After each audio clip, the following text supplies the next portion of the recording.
अस्सलाम वालेकुम रहमतुल्लाहि व बरकातहू।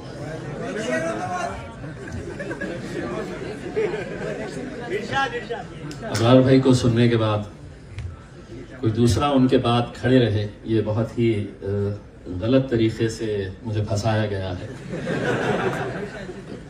अबरार भाई वाकई में ये जो नज़म है आपकी, ये आज के जो हालात हैं, हम सभी मिलकर ये दुआ करें कि हमारा फितनाए दज्जाल भी बहुत जल्द ख़त्म हो जाए।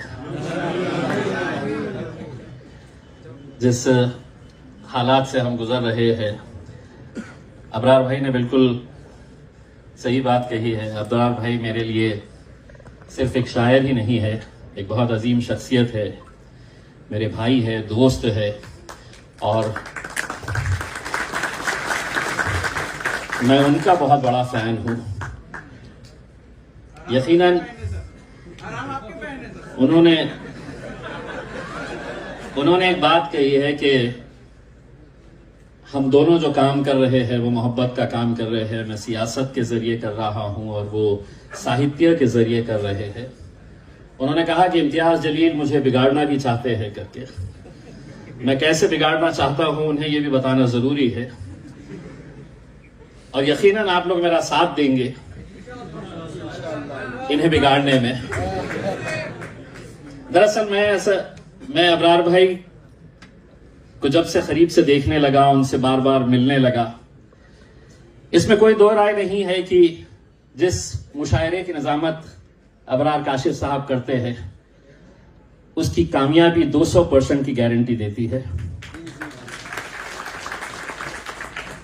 तो जब से मैं अबरार भाई के करीब आया, मैं आज तकरीबन 2 साल पहले, अबरार भाई 2019 में मैंने 2019 में मैंने अबरार भाई को यह कहा था, अबरार भाई चलिए सियासत के मैदान में उतरा जाएगा।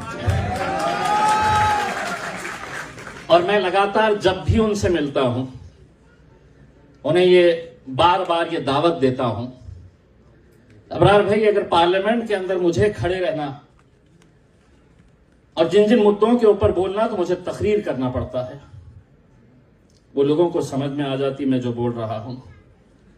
अगर आप खड़े रहे और ये नज़म पढ़ दे तो दज्जाल को समझने के लिए कम से कम 8 दिन लग जाएंगे कि क्या कहा है।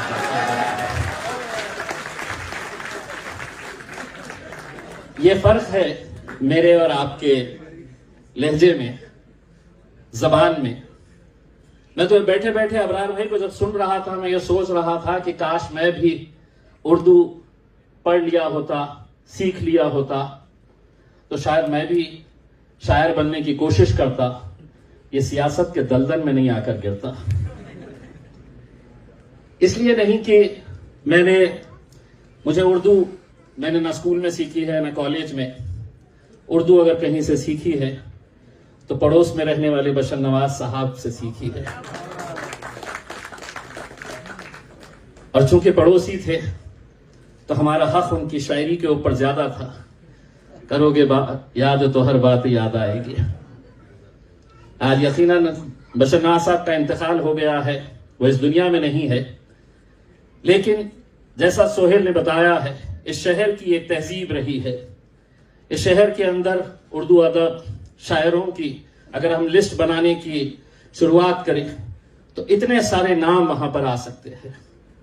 बशर नवाज साहब नहीं है, लेकिन उनकी गली से गुजरो तो उनका वो शेर याद आता है कि गली के मोड़ पे सुना सा कोई दरवाजा, तरसती आंख से रास्ता किसी का देखेगा, निगाहें दूर तलक जाके लौट आएगी, करोगे याद तो हर बात याद आएगी। मैं तो अबरार भाई ये चाह रहा हूं कि 20 नवंबर तक एक 4-6 प्रोग्राम्स और ले लीजिएगा यहां पे। 20 नवंबर को इलेक्शन है और मुझे हर रोज इतनी बकवास सुनने को मिलती है।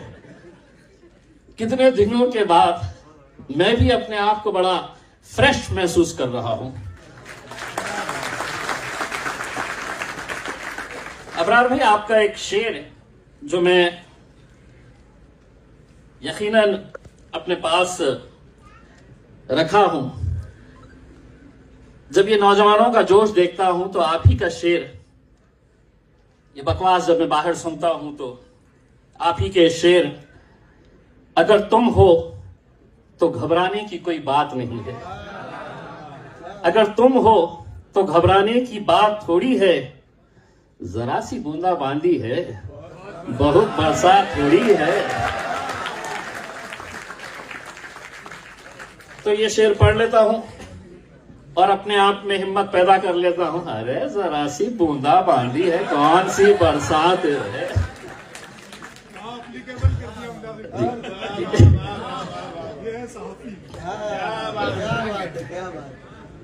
तो मैं अबरार भाई को बहुत बहुत मुबारकबाद पेश करता हूं। अबरार भाई, आज यकीनन सोशल मीडिया का दौर है और हमने बहुत सारे शायरों को देखा है जो दुनिया में मशहूर हुए हैं, तो वो सोशल मीडिया का सहारा लेकर अपनी मकबूलियत उन्होंने हासिल की है। ये आपके टैलेंट का नतीजा है कि बगैर सोशल मीडिया के ऊपर आए हुए आज सारी दुनिया अबरार काशिफ का नाम जानती है, आपके कलमात को जानती है।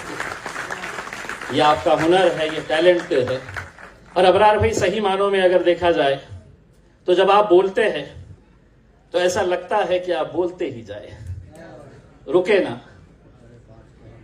लेकिन आज आपने इस शहर को चुना, अपने इस YouTube को, आपके सोशल मीडिया को लॉन्च करने के लिए। मैं औरंगाबाद की अदब और तहजीब से ताल्लुक रखने वाली आवाम की तरफ से आपका तहे दिल से शुक्रिया अदा करता हूं।